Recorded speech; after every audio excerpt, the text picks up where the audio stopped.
Nikola Jokić had just run through the league like a cheat code. He was throwing up shots most players would get benched for taking and hitting them with ease. Jamal Murray was consistently taking over games when needed, and together they orchestrated the most efficient offense in NBA history.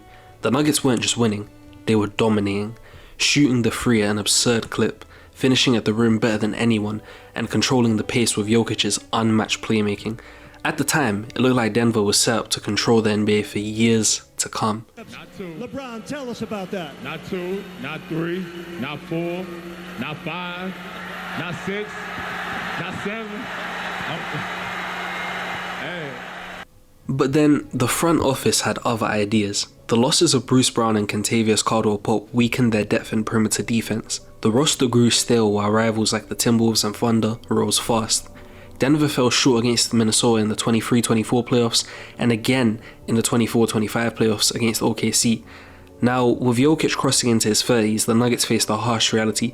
They could keep coasting, or they could make changes before the championship window slowly begins to close.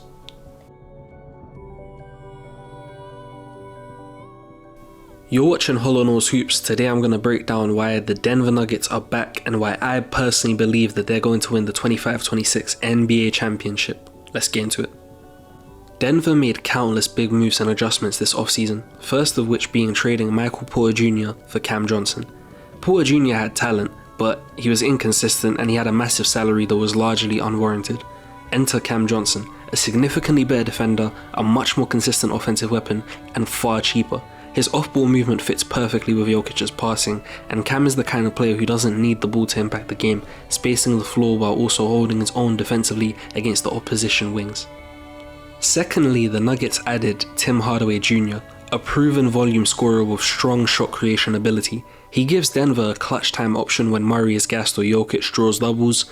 He gives instant offense off of the bench or alongside stars, something the Nuggets were missing in recent playoff exits. It's important not to overlook the acquisition of Jonas Valančiūnas. His per 36 stats last year had him with over 20 points per game and over 15 rebounds per game. He's a true big man, durable as they come, playing 65 plus games nearly every season of his career.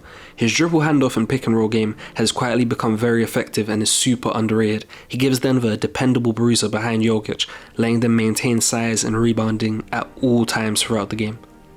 The return of Bruce Braun 2 seasons after his pivotal role in their 2023 title run.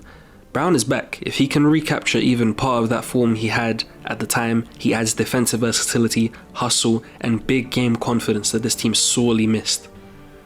Alongside all of these exterior moves, there's also going to be internal development within the roster.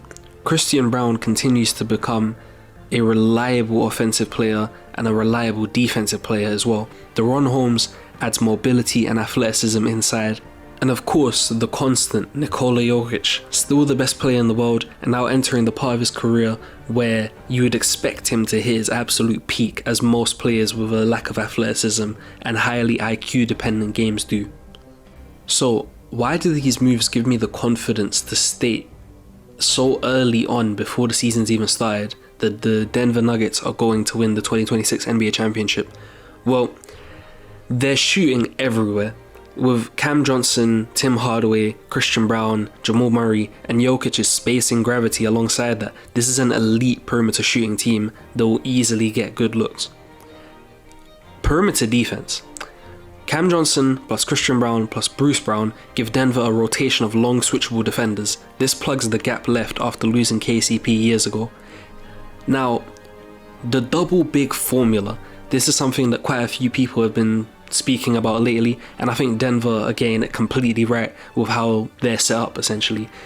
Jokić and Valančiūnas can play together in spurts, giving Denver an unguardable two-tower look against small ball lineups. They'll crush the glass, and against big teams like Minnesota they can match with size. And it doesn't stop there. Lineups with Jokić and DaRon Holmes give them more mobility and switchability, allowing Denver to counter faster teams while still keeping a strong rebounding and rim protecting presence. And then you have the rebounding edge. With Jokić, Valančiūnas, Holmes, and Gordon, the Nuggets will dominate possessions. More rebounds equals more chances to score, and less chances to score for your opponents. And with their shooting efficiency, that's a lethal combination that will raise their floor dramatically, allowing them to easily coast through quite a lot of games.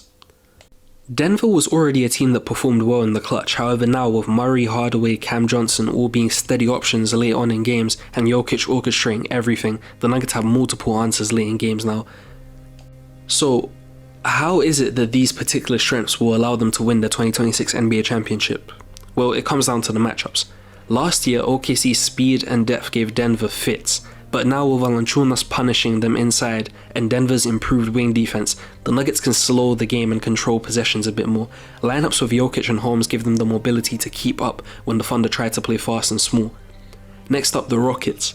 Houston's DaRon addition makes them scary, but Denver has the defenders to throw at him and the rebounding edge to win the possession battle. Jokic's playmaking also forces Houston to make choices on defense they can't always cover. Next up, the Timberwolves. Minnesota's size was an issue in 2024. With Valančiūnas added, Denver no longer gets bullied inside, and their improved shooting makes it hard for Minnesota to keep pace in a 7-game series. Those three teams, I believe, will be the primary contenders to compete with Denver for ending up in the NBA Finals. However, if Denver manages to get through them and makes it to the NBA Finals, they're obviously versus an Eastern Conference team, and realistically I think there's two noteworthy teams here to mention. First of which is the New York Knicks. Now, New York will try to grind games down with physical defense and a slower pace, but Denver's shooting and ball movement breaks down stagnant defenses consistently. More importantly, the Knicks lack the championship experience Denver has, and we've seen them collapse in recent postseason runs when their offense stalls out. Against the veteran Nuggets team, those same flaws become fatal. And now we have the Cavaliers. Cleveland's defensive backcourt and size in the paint makes them dangerous, but Denver's ability to play the double bigs, either Jokić with Valančiūnas or Jokić with Holmes, neutralizes that strength. And while the Cavs are talented, they're still a young group with just little deep playoff experience. Their pattern of fading late in big series makes it hard to trust them against Denver's discipline and composure. So, the Nuggets are deeper, smarter, and hungrier than they've been in years. They've added defense, shooting, rebounding, and most importantly, urgency. With Nikola Jokić still at the peak of his powers and a retooled roster around him, the Denver Nuggets aren't just contenders, they're my pick to win the 2026 NBA championship. Thanks very much for watching. This has been Hollow Nose Hoops. Drop your predictions in the comments. Do you agree that Denver's back on top, or do you think another team will snatch the West? Make sure to like, subscribe, and stay tuned for more NBA deep dives.